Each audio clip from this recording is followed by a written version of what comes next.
Hello there, and welcome to my channel Novice Modelling in the Midlife Crisis. My name's Andy, and today I'm going to build my KP172 Vickers Supermarine Spitfire Mark LF1XE in the 172 scale. Now I've done a what's in the box review of this, which is available in my library. This model is obviously a vintage model, and it comes from around about 1983, and as we can see, it's actually done in post-war Czech markings. Now for your viewing pleasure, I've actually removed most of the parts and done a little bit of pre-building, including the cockpit and the wheel assembly. So hopefully, this isn't going to take too long for me to put together. For those of you that haven't seen me build a model before, I do have a tendency to kind of bish-bash-bosh these things together. There is a reason for me doing this. I'm actually constructing around about 10 to 12 Spitfires from my collection of 40, which you can actually see in a video from my library. My intention basically is just to quickly build these together so I can get some practice with my brand new, totally unused airbrush. I might have a go at this maybe this afternoon, or it might be next week after I've done some of the unfortunate labour that I'm required to provide funds to buy all these lovely models.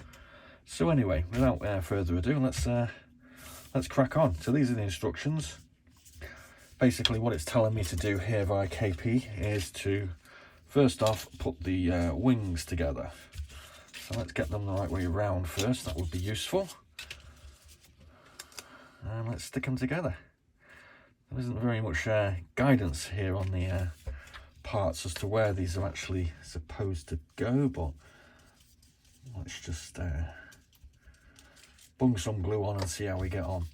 A few viewers that have seen me building before might notice that I'm today using Tamiya cement as opposed to the Tamiya extra thin that I've been using previously.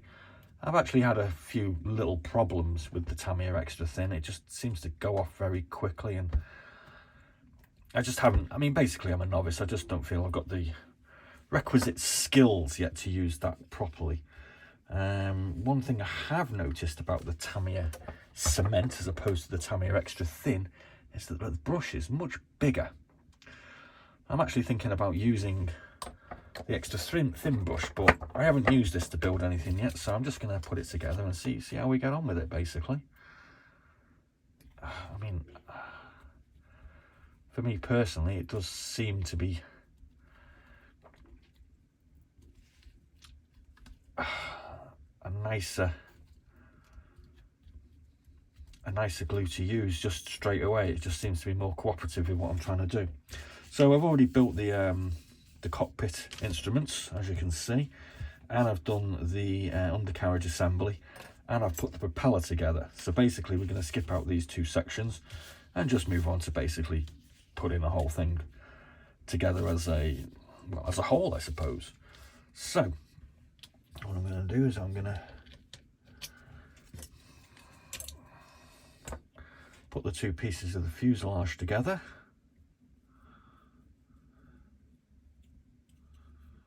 Liberal application of my new Tamiya cement.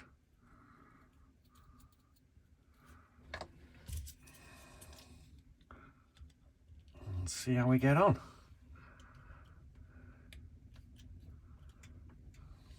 Got a couple of pegs here, which are probably one of the most inexpensive tools I've found so far. And look at that, already I've forgotten to put the damn propeller in. So I'm just going to cut the damn thing off. Seems to be a common fault that I always have. I always seem to forget to put the propeller on. It's probably because basically I'm really not paying that much attention, and I'm just basically, like I say, throwing these things together. If you are mildly offended by my rather bizarre building technique, please don't worry. I do intend to actually take a lot more attention on some models that I will be building in the future. Like I said, this is just a learning process for me. do appreciate that, you know, putting one of these together is a labour of love sometimes for people. And like I say, I've had a few comments of people sort of being mildly offended by my attitude towards building, but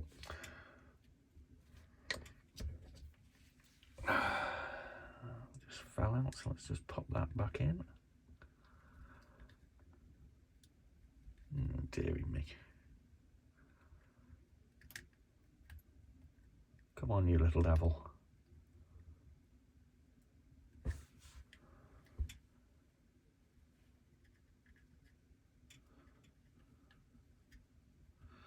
I'm actually going to build another couple of models later on. Oh, we're just going to leave that off for now, bugger it.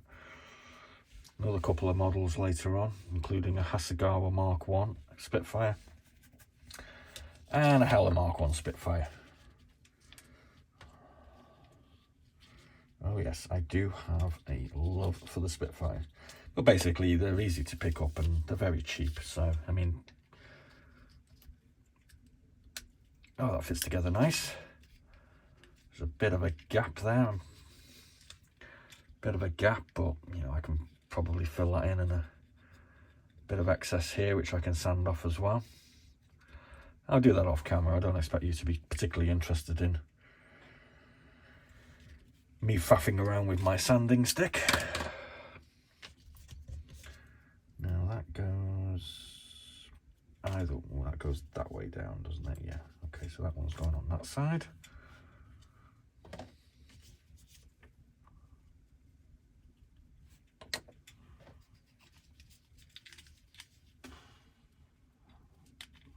Come on, Butterfingers.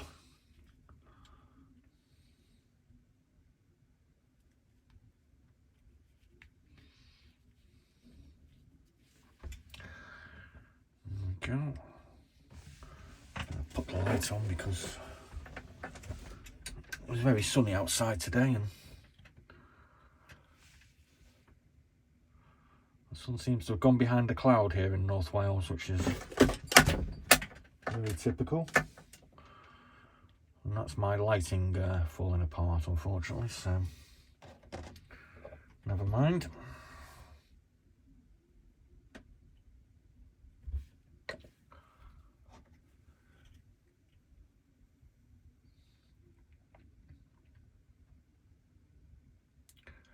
Just waiting for this to go to set. I'm kind of aware by looking at some other videos of fellow more experienced modelers building kits that it is quite a normal fashion to use several different types of glue depending on what particular part you're putting together. So I think in future that is something that I will be looking at doing. I do actually have some Revel contactor as well. I'm going to use that on my next build. See which one is preferable for me. One thing I've noticed on this model is there really isn't any sort of guidance on the kit as to where to mount things. Normally you get sort of little hints on the parts itself, so it is actually a little quite difficult, I suppose. Slightly more difficult than some of the models that I've completed so far. I'm reliably informed that this is a extra fuel tank, a sort of drop tank if you like. I made the mistake of calling it an air filter the other day. Yeah, I don't actually have any script to go off, which I think is quite obvious. I do have a tendency to sneeze when I'm doing these builds as well. I think it's something to do with the fumes from the glue. I think that goes there about like that. Right, so we got those on. There are actually some bombs, some little bombs. I'm gonna leave those off because I want to do the painting before I put those on, and I think I'll paint them individually and attach them later. I am actually going to put on the undercarriage, which goes in there. Seems to have quite a nice mounting point for the undercarriage. I do tend to find the undercarriages quite challenging at the moment.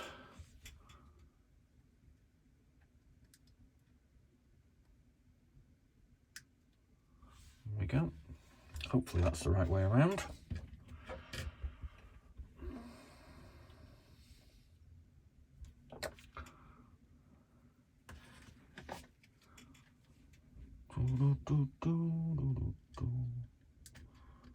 Come on now, mister. In you go.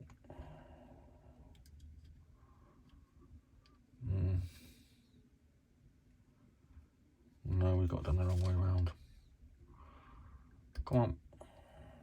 That's the way to go, that's it. This is obviously the problem when you pre-prepare parts and you're not an expert. Sometimes you put them in the wrong place. Sometimes people will tell you when the glue is set. And sometimes you figure it out for yourself. Now this actually has trimmed wind clips, which you can actually put on. I'm actually leaving them off because I believe that's the way it was mainly represented in the Czech Air Force. Now I'm going to put these air intakes for the, I think this is air intakes for the radiators. I'm going to put those on. They do have some nice, obvious guide points as to where they're supposed to fit. There's quite a lot going on underneath this particular Spitfire, especially when you think it's going to have a couple of bombs on it. Oh, yuck.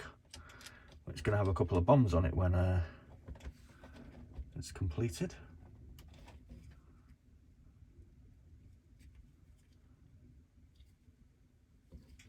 Seems to be a difference in gap there. That's probably my poor fitting of the extra fuel tank now. That looks a bit better. So we're leaving them wing tips off. We're leaving the little bombs off as well.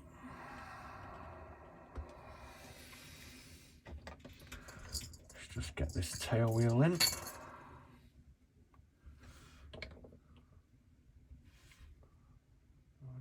Did make a little bit of an effort to pre-paint this, but obviously it's going to need a little bit of extra attention later on.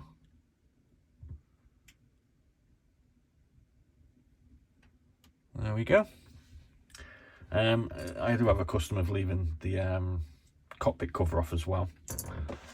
I'm going to basically fill these up with sponge and paint them, and I put the cockpit cover on last just to save the hassle of masking it all off, which I've actually bought some rather cheap non-Tamiya masking tape and it really isn't very good, to be quite honest with you, so there's something for my shopping list.